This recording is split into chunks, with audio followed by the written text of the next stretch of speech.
MoneyWise would like to thank the following: AutoNation Group, distributor of the Mercedes-Benz C-Class, 2015 World Car of the Year. Instaglow. One of the greatest frustration of any salesperson is talking to a client but do not know how to close the deal. That's the reason why I wrote this book called How I Made My First Million in Selling. If you are interested to know about on how you can sell real estate, insurance, how to be effective in your network marketing career in terms of communication and selling to people, this is the book for you. And if you want to know more about this book, all you need to do is just go to this website and go to the nearest bookstore and then ask for this title, How I Made My First Million in Direct Selling. Looking for the best wedding caterer?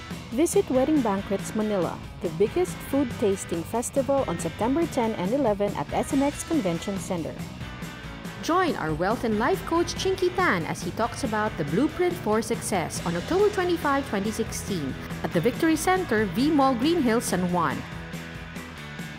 Join the Big Mac Pre-Christmas Fair Bazaar for a Cause on November 18, 19, and 20 at the Metro 10 Convention Center in Pasig.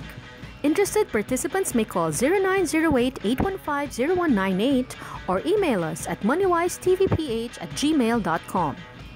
Join our host Tintin Bersola Babao and learn life hacks and entrepreneurial tips at the Chic-driven Women Empowerment Expo on October 1 and 2 at the Alabang Town Center.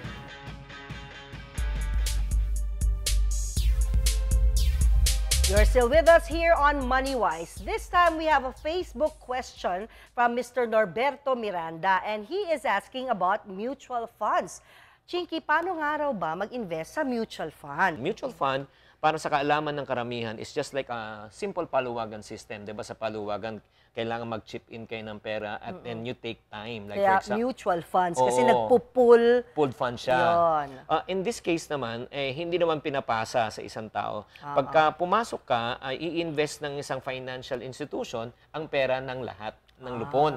Ang advantage kasi ng mutual fund hindi ka masyadong risky because ini-spread nila yung risk. Compare, kunyari, ikaw mismo bumili ka ng stock market, you purchase, let's say, a stock. Kung nalugi yung stock, lahat ng pera mo, nandun sa stock. wala, lugi ka talaga. In this case, the financial institution, they're diversifying, tinatawag doon. So, naka-split yan to 7 companies. Yeah. Let's say, yung 2 kumpanya, nalugi, tapos yung 5 kumita. Pag in-average mo, may kita pa rin siya. Yan ang tinatawag na mutual fund. Pero ang question niya is, paano mag-invest sa mutual fund? Paano? The how-to. Yes, this is very simple. All you need to do is just go to your life insurance agents or tinatawag na financial planner, na marami naman dyan. And then all you need to do is just ask them if they have what we call as mutual fund. Because mutual fund is being sold by licensed agents. That's number 1. And the good thing about this is also being regulated by what we call as the SEC, Security Exchange Commission. So that's the reason why it's safe compared to other form of investment.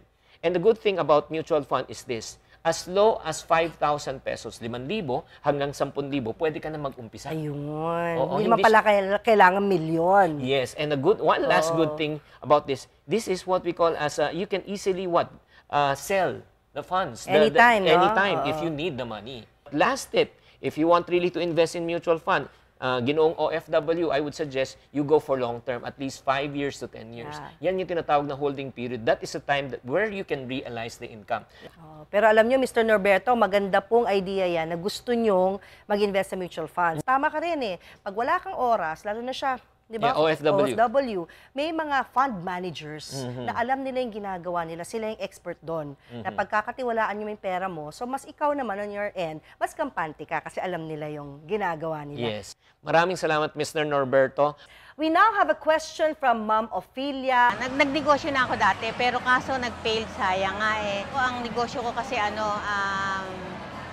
bicycle spare parts, bicycle unit, motorcycle spare parts yun. Pero ngayon gusto ko yatang mag-ship na lang sa sa food. Paano ako magsasucceed uli? Gusto ko ulit magnegosyo. Ayun, so ang tanong ni Ma'am Ophelia, paano yan? Nalugi na siya dati sa spare parts business, ngayon gusto niyang lumipat sa food business. What do you think? Okay, Ma'am Ophelia, first things first. Failure is not a person, but failure is a one-day event. Sometimes there's a tendency na in-attach ng tao yung failure sa kanya. Diba? So parang pag nag-fail ka, whether you like it or not, you will be afraid to to try Try again. again. Oo, para hindi ka mag-fail ulit. Number one is get into something that you really understand. Kung wala pa siyang experience sa food business, second thing that I would suggest to her is mag-interview. Mag-interview ng mga tao who went into the business food already. business, yeah. Oo. And then once you interview a person, Ma'am Ofelia, make sure that you ask the right questions. And questions like, hindi yung paano ako kumita. Ano yung mga pagkakamali na ginawa mo sa kantin mo, sa food business mo, na kaya nalugi ka- ka rin, na nagkamali ka. So you will avoid the mistake. Always remember, if you're watching me right now, a money wiser, always ask the questions, what are the things that you should avoid doing rather than things that you should be doing?